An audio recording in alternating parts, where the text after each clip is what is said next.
So, shall we start the new Mishnah on Chaf Gimel Amid Beis? Let me just still go. Okay. Akore es Shema v'lo hishmiya la'ozno yatsa. If a person recites the Shema and doesn't hear what he's saying because he's saying it so softly that the words are not audible, he's still b'di'evet as yotze. Now, why would I think that he wouldn't be yotze? Listen, nothing. Well, You hear the where do words. we know that from? Where is it from? So certainly from the Shema, it says Shema. Listen, yeah. It says, listen, Shema Yisrael. So we'll see if that plays a role or not. But Rebbe Yossi Omer lo yatsa. Rebbe Yossi, however, is of the opinion that you're not yotze. You would have to go back and recite Kriya Shema. As long as you say the same about the Shemona Esrei. Well, we're going to talk about Shemona So Esrei it can't later. just speak, but the Shema says, listen. Not, we'll see. We'll see. That's All right. all of that's part of the discussion today. Kara below dictate ba'osioseha.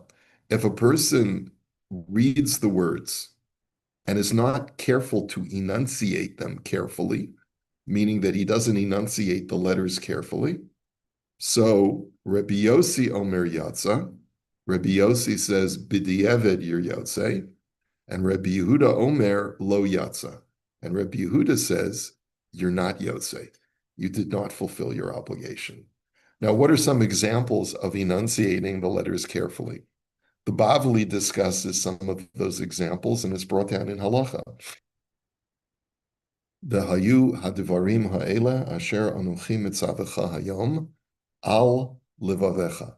There are many instances where the last letter of the first word is the same as the first letter of the second word. And so if you're not careful, you could just say al livavecha, and there's only one lamed. You're only using one lamed instead of two. That would be an example of not being medaktek, not being careful with the letters. Okay, so it's a machlokes here too. Are you yotze or are you not yotze? So Rebbe Yossi says b'di'eved you're yotze. As long as you hear what you're saying, even though you didn't enunciate carefully, you're yotze. And Rebbe Yehuda says no, you're not yotze. Hakore lemafreya. What if you read the Shema out of order? You read the last pasuk before the first pasuk, or any other example. So lo yatsa. There, the Mishnah says categorically, you're not yotze, and it's because there has to be a logical sequence. Kara v'ta'a. If you recite the Shema and you accidentally skipped a word or a pasuk, yachzor l'makom sheta'a. You have to go back to the place where you made the error, where you skipped, and you have to go back from that point and recite the rest. So if you realized, let's say, by the time that you're up to the third paragraph of the Shema, you know what? I think I left out a pasuk in this first paragraph.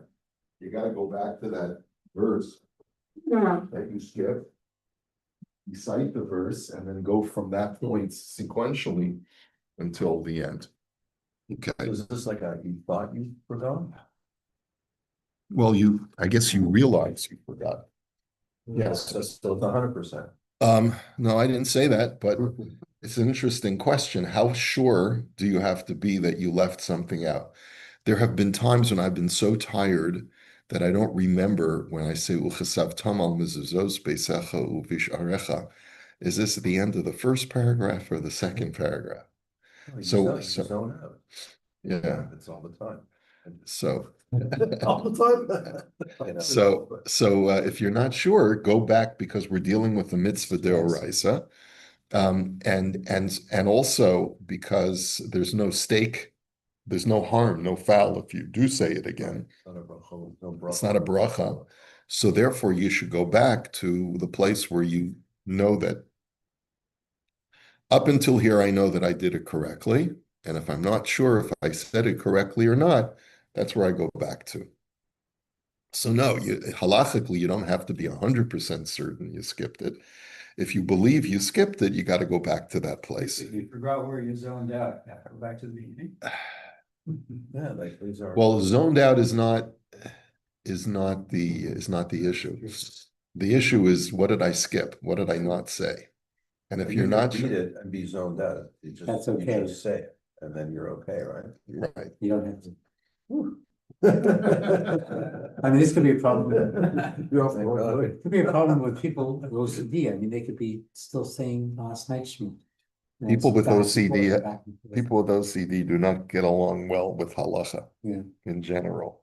It's a serious issue. yeah. And I've met people like that, unfortunately, where their mental illness can become exacerbated by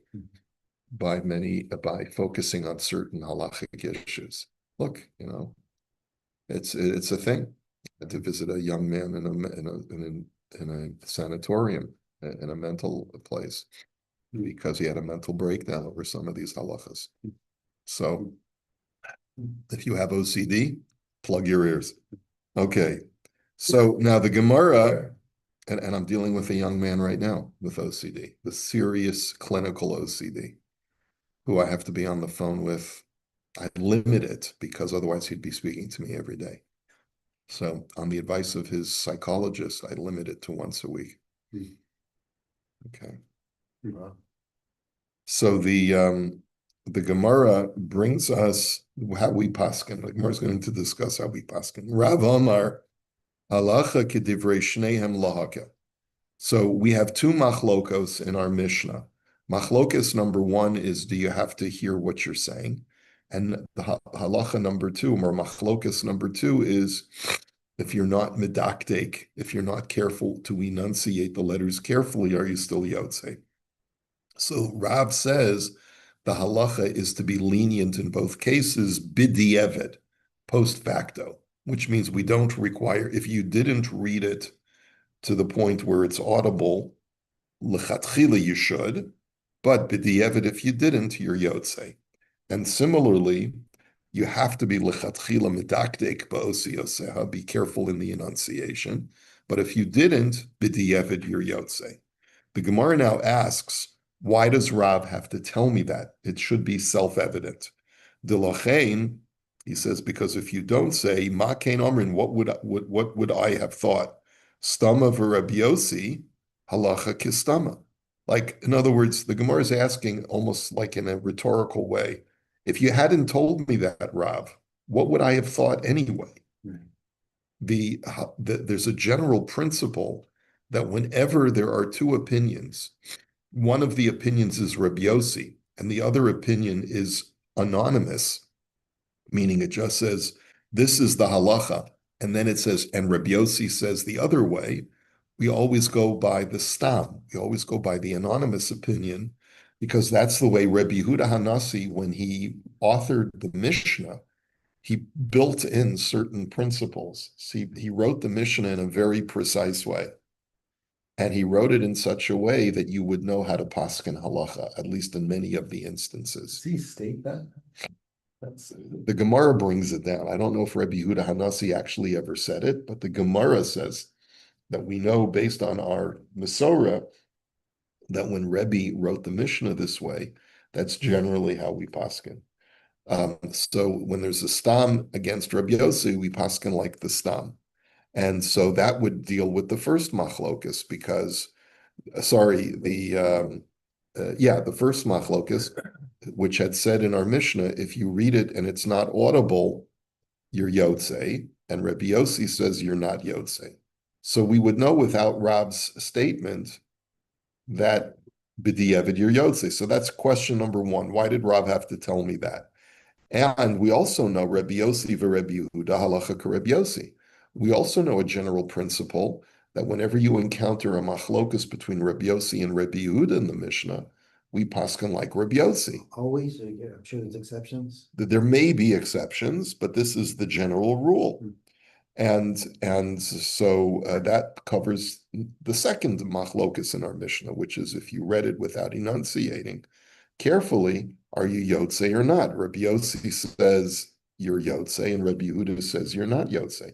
So we already know based on the general principles that we go like Rabbi Yossi, that you're yotze. So no. In the first case, we go like the stam. In the second case, we go like Rabbi Yossi, but in both of those cases, it's the more lenient opinion. So if that's the case, the Gemara says, why did I need Rav to tell me that we're lenient in both cases if I would already know that based on the general rules that we already possess? Rav, halacha kedivrei shnei and lahaka.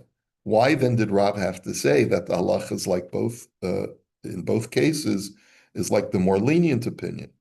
So the Gemara says, Ella begain de Shema, because de Tani le Rabbi Chia, because Rav once heard that Rabbi Chia had a different version of the Mishnah, b'shem Rabbi Meir, that that if you read it without enunciating carefully, that are you Yotze? Yes, but that's Divrei Rabbi Meir, but not in the name of Rabbi Yossi, but rather in the name of Rabbi Meir. And because it was a different girsa, whenever there's a machlokus between Rabbi Meir and Rabbi Yehuda, we don't have a general rule that we go like Rabbi Meir over Rabbi Yehuda. And for that reason, Lefum Kain, normally we would go like Rabbi Yehuda if it's a machlokus between Rabbi Yehuda and Rabbi Meir. Sarich lemeimar halacha kedivrei shnei and lahaka. And that's why it was necessary for him to say that we paskin like both lenient opinions, because there's a difference of opinion as to what the correct girsa of the Mishnah is supposed to be. Okay. The Gemara now asks another question related to this, which is, we've talked so far about Shema, and now the question is, what will be the halacha about Shmona Esrei? Now, Shmona Esrei does not have, there are two reasons to be lenient for Shmona Esrei. Shema has the word Shema in it, and Shmona Esrei doesn't. And furthermore, the rabbis instituted to recite the Shmona Esrei not as a liturgical recital, but rather to ask God for help. And it's therefore not as dire that the verbiage be a certain way. But the rice and the rabbanon. As well. You could make that argument too. Yeah. But the Shema is a recital of biblical text. So there's a much more of an argument to make that if you botch the biblical text, you didn't do it right. But with Shmona Esrei, God wants you to pour out your heart to him. So the verbiage is not as necessary. The verbiage is not like the recital of the verbiage is not, it's not like a recital. Subsequently, but this originally was no text. Correct. But the point, the rice and the rabbanon, the one was from the rabbis, and one was from the Torah. Well, I think that's one argument to make. I'm saying like even a different argument, which is one is a recital from biblical text, and the other one is not a recital. The rabbis did not tell us, say these words in order to fulfill your obligation.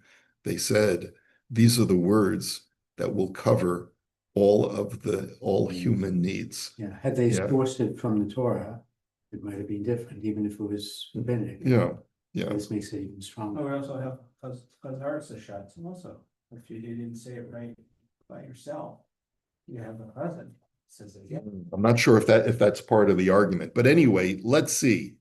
Let's see if the halacha is the same or the halacha is different. One more thing. I know it's something I'm very appreciative of is when you're saying your Shema, and especially in Shachri, how you slow it down for the tzibur, and which I appreciate because I'm not feeling rushed to do my Shema. Are you doing that? I'm glad there's one person here that appreciates it. No, Why are you encouraging him? But that's part of the mindset of making people slow down on it, or is it just you're catching up? I take this halacha seriously, to be medaktek ba'osioseha, to say the letters, enunciate the letters carefully of the Shema. And that's why I'm not doing it deliberately to slow everyone down. I'm doing it because I need the time to say the words in their halachically correct way, at least the way I understand the way to enunciate. If a Yemenite heard me say the letters, he would say, "You don't know what you're saying." You're not reciting the letters correctly. So there's always different levels of accuracy, but I try to be as accurate as possible using the Ashkenazic tradition of pronunciation. And that's the way it's brought down in halacha, that you say al levavecha, vishinantam levanecha, not vishinantam levanecha, vishinantam levanecha, v'dibarta bam. Okay, it takes time to know how to say the correct syllable and how to say the words accurately. So I guess there's a part of me that's also trying to set an example, but my primary objective is It's honest. to fulfill the halachic ideal. I appreciate it, believe me. Oh, honest, okay. I Good. really I'm do. glad- We got two. We got two. Teacher's pets. Well, what can I say? Because that's it, our brain from each apart, we go a lesson. Yeah. Brother Weinberg. That's why I remember. Does it apply, I presume? Rabbi Weinberg, Rav Noach. No, Yeah, yeah. Permeated down. Wow. It's amazing. We used to have such amazing rabbinic leaders. Wow. It's starting of a movement, so then Yeah. it percolates down to that. Yeah, I yeah. presume it applies equally to Shabbos and Marav Shema, although it seems like. No, this Marv is not faster. the right side. Would that be a difference too? The You still have to say it. No, correct? it makes no difference. It makes no difference. See Yeah. the word medactic, we see, you say in school the word separate, dikduk is grammar. So medactic is to be medactic on something. So Is to be meticulous and precise. so they use the word in school, the class. Dikduk. Dikduk is just be specific on grammar. I just wanted the connection. Dikduk is accuracy in Correct. the language. Accuracy in language, but we use it to describe the grammar and the proper word structure. And there's a funny story about the Panavisher Rav who was collecting for the yeshiva once, and he came to a very modern donor and who wanted to know, in your yeshiva, do they teach dikduk? And the Panavisher Rav says, no, we just learned Gemara. He says, how can you not teach dikduk? And the Panavisher Rav said, dikduk.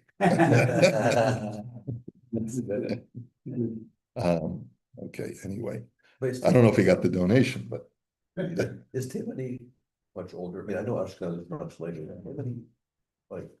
they allegedly, and I don't know all the ins and outs, but allegedly they have the most accurate way of pronouncing letters. Yeah, because when you think about it, every letter is supposed to have a unique pronunciation, and yet we pronounce the tes and the tuf, and the samach and the saf, and the kuf and the kaf. We pronounce them all the same. So clearly, we're not pronouncing them accurately. You also have a. Yeah, well, the tuf is a th when it doesn't have a dagesh.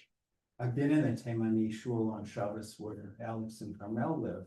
Yeah, They not only have this Kabal Kriya who's like the crazy medactic, they also have a Maturgaman who does pasuk for pasuk in Aramaic. Yeah. Really? Yeah, every show. The Haftarah too. Yeah. You get out for Shalashudas, I guess. Yeah. It's really awesome. So that's not, more than Edut Mizrach, like More accurate even than Edot Mizrach. And how does stuff like Bukharbuni develop and Salmuni, like, that's like much later, because that's more. Yeah, in certain parts of Europe, that's how it evolved. Just. Yeah, Hungarian, yeah. Just because of the language and inflections of the mother tongue, it had an impact on the pronunciation. Is it more Hungarian than Polish? I think so. I think it's either Hungarian or Galician. I'm not sure. Yeah, I'm not really sure. You'd have to ask a language expert, or you can ask ChatGPT. He'll tell you how did the Bukharbuni develop? Okay, you could say, how did the unusual Hasidic pronunciation of Hebrew evolve? Yeah, and Lubavitch has also a strange. Also, they have a different. Because that's also that's from Russia, and it's they say they have an A sound for awe. When Rabbi Gansberg speaks, I would hear like it's a different enunciation of how he would say certain words. The O, they say like A, Teira say. Yeah. Yeah, The Tata says. Teira. They pronounce it as an A sound. Yeah. Written the Tata. Okay, let us go on. So, Tani nispalel velo hishmila azna yatsa. So the Brisa says that if you daven Shmona Esrei and you didn't have it audible to you, you fulfill the obligation. Lemi nitzricha. According to whom does this Brisa have to make that statement? According to Rabbi Yossi, because Rabbi Yossi says that if you didn't hear the words of Shema that you were saying, you're not Yotzei. So according to Rabbi Yossi, we need to point out that's unique to Shema, but it's not pertinent to Shmona Esrei. According to Rabbi Yehuda, if you're Yotzei even Shema without hearing it, then certainly you don't need the Brisa to tell you that's true for Shmona Esrei Israel. So the Gemara now says, Haydn Rebbe Yossi. So which Rebbe Yossi are you referring to when you say that the Brisa needs to be stated according to Rebbe Yossi? Hadad Itneinan, there's another Mishnah that says, or our Mishnah that says, Hakari Shema B'lo Shmila Azno Yatza, Rebbe Yossi Omer Lo Yatza. We're referring to our Mishnah where it says that according to Rebbe Yossi, you're not Yotzei if you recited the Shema and couldn't hear what you said. So that's the point. Now we get to another Mishnah. Any different Rebbe Yossis, who are we talking about here? No, it's the same Rebbe Yossi. The Gemara just wanted to clarify the statement that we make that you need this Brisa according to Rebbe Yossi is a reference to Rebbe Yossi of our mission. It's stating what I had already stated. I forgot that this was the line from the Gemara. Okay. Amar of Masna to Rebbe Yossi. There is a Mishnah in Megillah that goes according to Rebbe Yossi.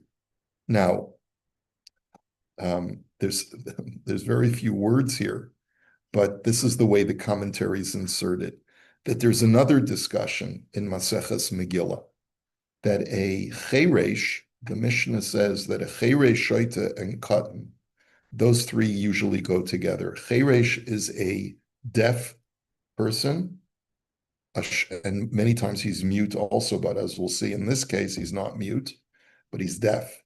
Shoita is a person who is not mentally sound, and a katan and a minor, he's not yet bar mitzvah. If they recite the Megillah, then that reading is not a kosher reading. So if I hear one of them recite the Megillah, I'm not yotzei my obligation. So that too goes according to Rebbe Yossi, because just like, and the point is, what if a person's deaf, but he can recite the words? So the reason why Rebbe Yossi would hold that it's not a valid reading is because he didn't hear what he was saying. So the argument is that according to Rebbe Yossi, even Megillah is a recital also, just like Kriya Shema, unlike Shmona Esrei. Just like Rebbe Yossi says that if you didn't hear what you were saying by Shema, you're not Yotzei. Similarly, he would hold that if you didn't hear what you were saying when you were reciting the Megillah, you're not Yotzei. And hence, a deaf person, according to Rebbe Yossi, will not fulfill his obligation. But what we can infer from that is that just like in our Mishnah, we don't paskin like Rebbe Yossi, and we say that b'di'evid you're Yotzei, the same thing would be true by Megillah. That's the argument of the Gemara. The Gemara now says, Amar Rebbe Yossi, Havinan Sovereign Meimar. This is not the Rebbe Yossi of the Mishnah. This is an Amora of Rebbe Yossi. Havinan Sovereign Meimar. We would have thought Ma Pligin Rabbanan for Rebbe Yossi, B'Shema Dichsiv Be Shema. I might have thought that the only time that there's a machlokus between the Chachamim and Rebbe Yossi, as far as whether you Yotzei Shema and you didn't hear what you said, is only for Kriya Shema, because it says by Kriya Shema, Shema Yisrael. But b'sha'ar kol mitzvos, la. But for other mitzvos, where you have to do a recital, but it doesn't say Shema, maybe you would be Yotzei. But min demar Rav Masna, the Reb Yossi, havi sha'ar kol hamitzvos. But the fact that Rav Masna said that the Mishnah in Megillah goes according to Reb Yossi, we can infer that Reb Yossi's halacha extends to all required recitals, whether it's the biblical recital of the Shema or the rabbinic requirement to recite the Megillah. It doesn't make a difference. According to Rabbi Yossi, you must hear it, it must be audible. And if you can't hear it, you're not going to be Yotzei. And that's the reason why a deaf person will not, his recital is not kosher. So the Gemara then asks, so taka my taima de Rebbe Yossi, if it's not based on the word Shema that appears in Kriya Shema, which is unique to Kriya Shema, and it really rather applies to all recitals, then why does Rebbe Yossi, what's his source? So the Gemara answers, V'ha'azam tola mitzvosav, because the Torah says in general, before God presents the Torah, or as God is presenting the Torah to the Jewish people, actually this is the lead up to, this is right after we left Egypt, and God is preparing us to receive the Torah. He says, V'ha'azam tola mitzvosav. You have to listen to God's mitzvahs. From here, Yishmu aznecha mashapicha medaber, that your ears have to hear what your mouth is saying. And that's generally the rule whenever you're reciting something that is a mitzvah to recite, you must make sure you hear it. Interestingly enough, the footnote adds that the Bavli asks the same question, but it gives a different pasuk. It gives a pasuk of Haskesu Shema Yisrael.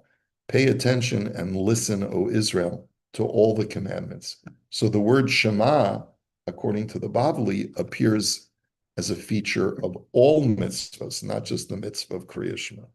But the bottom line is that here the Bavli and the Yerushalmi align, that for both of them, Rebbe Yossi requires any recital to be audible, and he learns it that this applies not just to Shema, but for all recitals. Okay.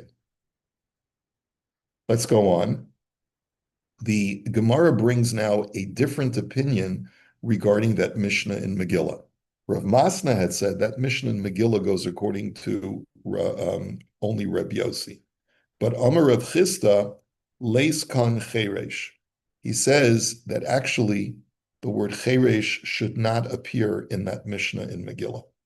Because in reality, if a cheresh, a person who's deaf, recites the Megillah, he is Yotzei. And therefore, that Mishnah is not according to Reb Yossi, but rather Hashgaras Lashon Hi Masnisa. But rather that Mishnah is really just using the common language. And what that means is that sometimes the Gemara will say this, even though it's not a really savory explanation, but it says, oh, the language is not precise. Meaning that whenever you're used to seeing a cluster of words, sometimes that cluster will appear even though one of the members of the cluster doesn't really belong. We're used to seeing three people clustered together, Cheresh, Shaita, and Katan. You find them clustered together in so many different places throughout Shas. A deaf mute, a mentally unsound person, and a minor. Right? The commonality between them is they're considered to be mentally deficient, and therefore their mitzvahs don't count. Okay? But there are scenarios where really the cheresh is intelligent, completely has a very high IQ, right? Just can't communicate well or can't hear well. Okay? Doesn't do well in social settings, but that doesn't speak to his intelligence. And Rav Chisda is arguing that the Cheresh's Megillah is totally kosher. The Mishnah just put it in because we're used to listing all three categories together. Is he assuming that the Cheresh is only deaf but not mute? Correct. Okay. You have to assume that in this context Yes, because he's got to be able to say the words. Yeah. Okay. And therefore, if I hear, according to Rav Chisda, if I hear a Cheresh recite the Megillah, both he and I will be yotze.